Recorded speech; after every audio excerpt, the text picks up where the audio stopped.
Mein Auto steht schon wochenlang in der Werkstatt und wird einfach nicht fertig. Wie lange muss ich noch warten? Habt ihr mit der Werkstatt keinen festen Termin vereinbart und dauert die Reparatur jetzt länger, als ihr es erwartet, dann solltet ihr der Werkstatt schriftlich einen Termin für die Fertigstellung setzen. Wie lang diese Frist sein muss, das hängt davon ab, was an dem Fahrzeug gemacht werden soll. Schafft es die Werkstatt nicht innerhalb der gesetzten Frist zu reparieren, dann könnt ihr den Reparaturauftrag kündigen. Das heißt, ihr könnt euer Fahrzeug von der Werkstatt abholen und in eine andere Werkstatt bringen. Bezahlen müsst ihr dann nur die Arbeiten, die die Werkstatt schon durchgeführt hat. Auch eine andere Werkstatt kann aber unter Umständen nicht schneller reparieren, wenn die benötigten Ersatzteile fehlen.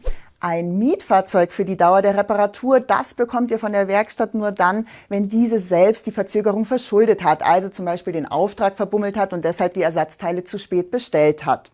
Wenn allerdings das Werk nicht liefert, dann trifft die Werkstatt hieran keine Schuld und sie muss kein Mietfahrzeug bezahlen. Dann heißt es leider: